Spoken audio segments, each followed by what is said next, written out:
ഞാൻ ഓർക്കുന്ന ഒരു കാര്യമുണ്ട്. ഞങ്ങളുടെ ഡിവൈൻ ധ്യാന കേന്ദ്രത്തിൽ ഒരു മാനസികാരോഗ്യ കേന്ദ്രമുണ്ട്. ഏതാനും വർഷങ്ങൾക്ക് മുൻപ് അവിടെ സർവീസ് ചെയ്തിരുന്ന ഒരു അച്ഛനെ, ഡയറക്ടർ അച്ഛനെ എനിക്കറിയാം. അച്ഛനോട് പറയാറുള്ള ഒരു കാര്യമുണ്ട്. വൈജുവച്ച മാസത്തിലൊരിക്കലെങ്കിലും ഒരു 20-25 പേരെ കൂട്ടിക്കൊണ്ട് ഞാൻ പുറത്തു പോകുമായിരുന്നു ഒരു ദിവസത്തെ പിക്നിക്കിന് വേണ്ടിയിട്ട്.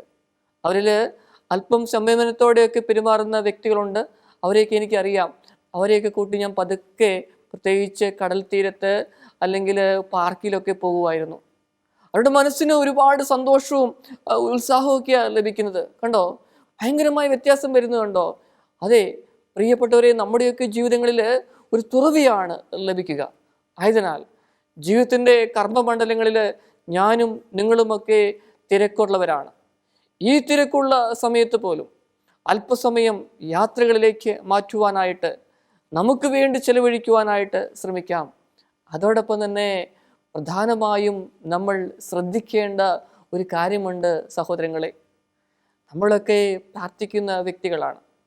ഒരുപക്ഷെ ഗുഡ്നസ് യൂട്യൂബ് ചാനലിലെയും ഗുഡ്നസ് ടി വിയിലെയും ഒക്കെ വിശുദ്ധ കുർബാനയും ആരാധനയും ടോക്കുകളുമെല്ലാം നിങ്ങൾ കേൾക്കുന്നുണ്ടാവാം, നിങ്ങൾ അതിൽ പങ്കെടുക്കുന്നുണ്ടാവാം.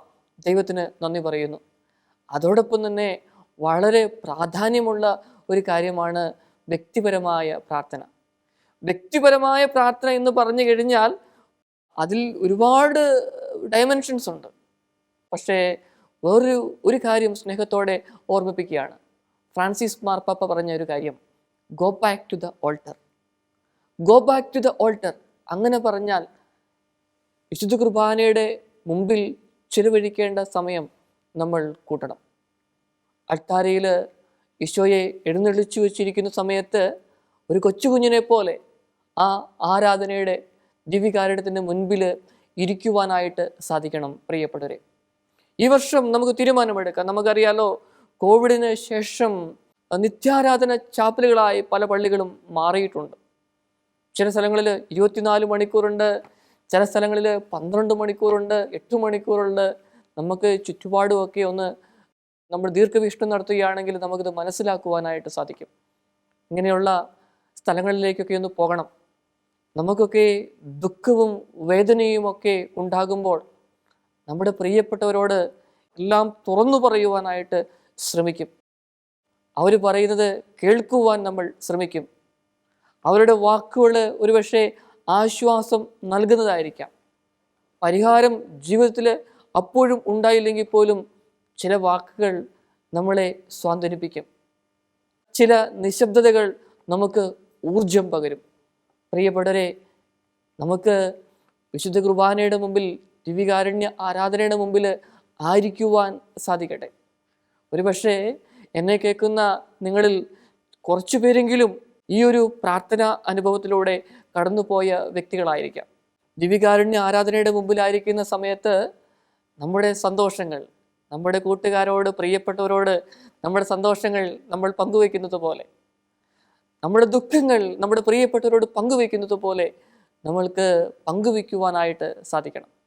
ശാന്തമായി ഒന്ന് ഇരുന്നാൽ മതി. പിന്നെ മനസ്സിൽ ദൈവമേ, ഇതുപോലുള്ള വേദനകൾ, ദുഃഖങ്ങൾ, തകർച്ചകൾ ഉണ്ട്, ഞാൻ എന്താ ചെയ്യേണ്ടത്, എനിക്കറിയില്ല. പ്രിയപ്പെട്ടവരെ, ആദ്യമൊക്കെ ചിലപ്പം ബോറിംഗ് ആയിരിക്കാം, ചിലപ്പം ഒരു 5 മിനിറ്റ് പോലും ഇരിക്കാൻ സാധിക്കാതെ വന്നിരിക്കാം. എന്നാൽ കുറേ കഴിയുമ്പം വലിയൊരു ശക്തി, വലിയൊരു മാറ്റം നമ്മിലുണ്ടാവുകയാണ് ചെയ്തത്. പിന്നെ പുറത്തേക്ക് ഇറങ്ങുമ്പം നമ്മുടെയൊക്കെ മനസ്സിനൊരു സന്തോഷമാ, വലിയൊരു ശക്തിയാ, ആത്മീയ നിർവൃതിയാ. എൻ്റെ ജീവിതത്തിൽ ഞാനിത് അനുഭവിച്ചറിഞ്ഞിട്ടുണ്ട്. അതുകൊണ്ടാണ് എനിക്കിത് പറയുവാനായിട്ട് സാധിക്കുക. ആയതിനാൽ 2026 നമുക്ക് വ്യക്തിപരമായ പ്രാർത്ഥനയിൽ ആഴപ്പെടുന്നതോടൊപ്പം ദിവ്യകാരുണ്യത്തിൻ്റെ മുൻപിലിരിക്കുവാനായിട്ട് ഒരു തീരുമാനം എടുക്കാം.